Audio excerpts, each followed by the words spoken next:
Got some bad news. So there's like this YouTube Overton window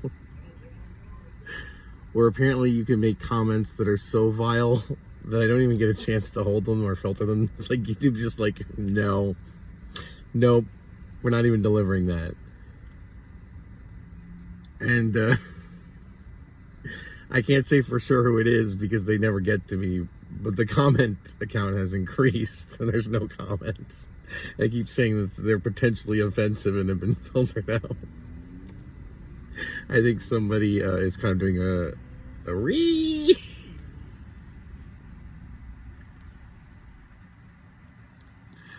Yeah, it's like 5 comments I can't even see. So I don't have any more funny comments of Jeremy's to report, guys, because he's exceeded the Youverton window. Like, it's not the Youverton window. If Ethan is still watching, because you're commenting under your own name now, which is not stalking, that's just commenting. You're not menacing me and you're not pretending to be someone else. What would you call like the Youverton window for acceptable YouTube guidelines? Where your comments are too extreme. And if there's an extreme nastiness, could your comments be so nice they get filtered out? It's really, really funny.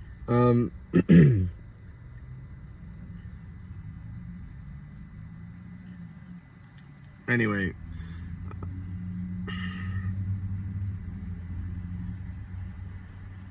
here's the thing.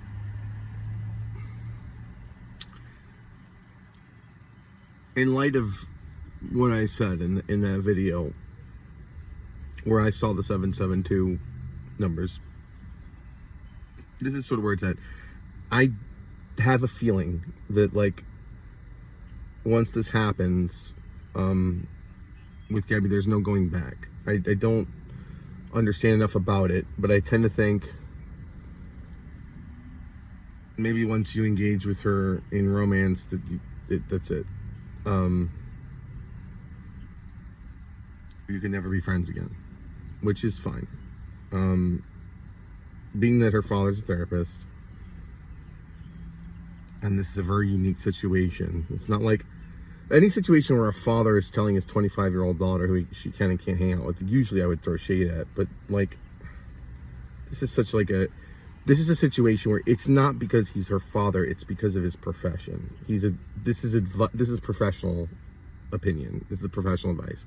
This is not an over-controlling dad. So I trust that, like, whatever situation she's in, he'll make sure it's the best for her, with regards to dealing with this. He probably helps her a lot with it.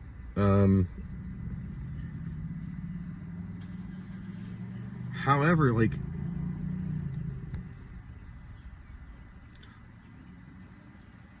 it's almost to the point where, like, I definitely need some help getting back on my feet. But there are resources for that. And rather than file a lawsuit, I promise. Remember I stated that, like, with the loss of the Cape job, that I forgave Gabby for that because I kind of knew she did it. I was waiting for her to admit it to me. And that provided she wasn't vicious after that, like, I didn't care. I can't find anything verifiably vicious from Gabby. The only thing she really did against me after that is to provide my messages with her to Jeremy, and I don't know the circumstances of that. And being we're talking about Jeremy, he could have manipulated her. She's clearly not talking to him anymore because he doesn't have a lot of info that he could ask her about that's happened since then. Like, for instance, that last video. So this is it. I am reaching out to anyone who's watching this who is sympathetic to this situation. As far as justice goes, my priority is bringing my brother Jeremy to justice. And if you would like to reach out to me, if you're feeling bad about maybe some of the ways that this went down, maybe you participated with Jeremy, and you now realize what he is, reach out to me in the comments. Please use your real identity. My goal here is not to obtain justice anymore. understanding what this is now. My goal is to ensure that no further damage is done to me and also to anyone else. And it seems like the only one who can't let go of viciousness that I'm aware of seems to be the person posting in the comments over and over, and that's Jeremy. If you would like to reach out to me and discuss this, I really think, at the very least, it requires a fucking intervention. This was so sadistic. And you all know, there's been enough documentation here on the circumstances of why this happened. He's angry about the Todd thing. I gotta tell you, I knew it would happen eventually. As a kid, there was sort of a degree of punishment that I would endure, and I mean emotional punishment, for mistakes that he made. Mistakes that anyone in my family made. But the amount of blame and guilt that he deserves for what he did with regards to his kids, I can't absorb that and survive. If Jeremy harassed me to the point of death, he still wouldn't be satisfied. He'd still feel angry at me, even though I would be like bleeding out or starving in my car, whatever he wanted to do to me. This guilt is beyond my capacity to absorb. And so Jeremy has to learn how to deal with his guilt and anger in some other way. And I don't know if he can. But you know what? It seems like people like him care a lot about the general opinion or the sort of perceived public narrative. So maybe it's not going to be me participating because I'm too fucking angry to do it responsibly. Maybe the general public narrative in Jeremy's social circle should be, hey dude, look, you need some help. You should go to therapy. There's, even though it's a personality disorder, narcissism, there's still therapy for it. Like, you can learn. And wouldn't it be amazing if he just has a really bad case of fleas? Because I mentioned he's not the sibling I talk about like that, but Jeremy's behavior is not unlike things I used to do when I was in my 20s. Wouldn't it be amazing if he got some help and could stop this? Because there are good things about Jeremy. Jeremy's hilarious. He's funny. He was like the premier actor in his thing.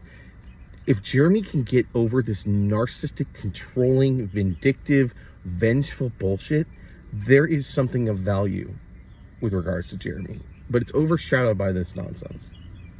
If you're Jeremy's friend and watching this, if you're my friend and watching this, if you participated in this, and you now understand what this was all about, reach out. Reach out and say, Jeremy, don't reach out if he doesn't want to be reached out to. But like, and I can't ask you to reach out, actually. No, I can't, because he filed, there's that stupid order, but like, he needs help. He needs help, and it is for the greater good of society that he gets help, because he destroys people's lives when he can't cope with guilt. Gabby makes like impulsive decisions about embarrassment. Jeremy makes vicious decisions about guilt, and they are motivated. Gabby experiences regret. Jeremy does not.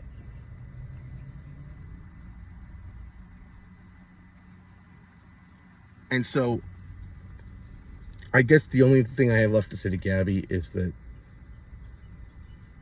I told you that my family was awful.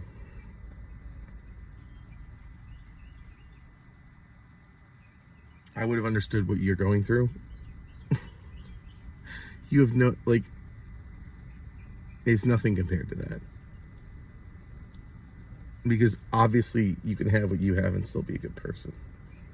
You were a good friend. You just weren't a great romantic partner.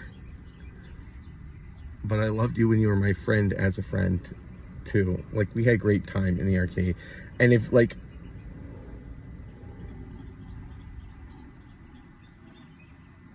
romance wasn't important.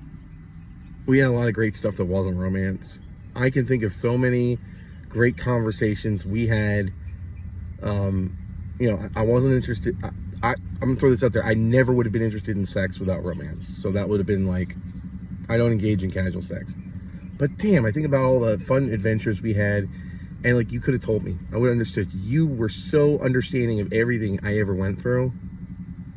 I would have been understanding about that with regards to you. And at least you, like, it's harder for me to understand my own family than to understand this bit about you. It's nothing to be ashamed of. There's nothing to hide. What matters is if you're a good person and you are clearly doing your best. And we all have, people who are completely neurotypical have moments when they lash out in anger. And, like, it doesn't make them bad people. It means that they just have to try harder. And with you, I don't know. I think there's got to be, it's clearly tied to embarrassment. The only things that you've ever done that are, like, really difficult to accept are those moments when you're embarrassed. And I didn't see too many of them because I was so proud of you all the time. So honestly, it wasn't a big deal. It wasn't something to worry about. It wasn't something you had to hide.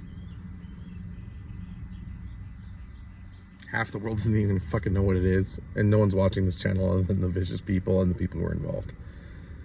And I'm going to take it down as soon as I get this situation with Jeremy under control. Because the only one left sabotaging things is Jeremy. Ethan has stopped. His friends are kind of still being dicks, but they're not trying to sabotage my life.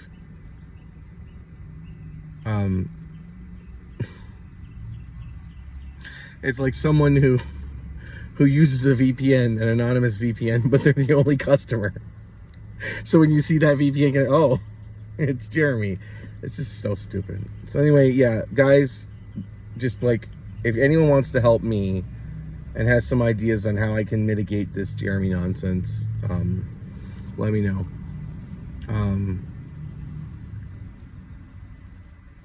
Because it's going to take a long time if I go through the criminal justice system. And I don't want to necessarily do that. I don't have control over, and it's not that I need control, but to exhibit mercy.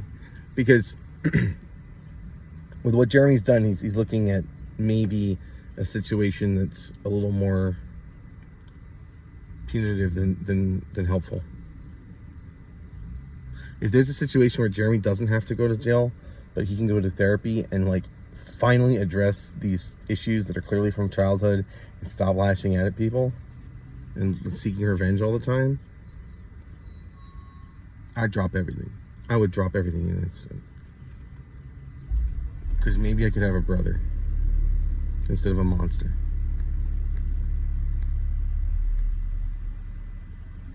Anyway, have a great day, guys.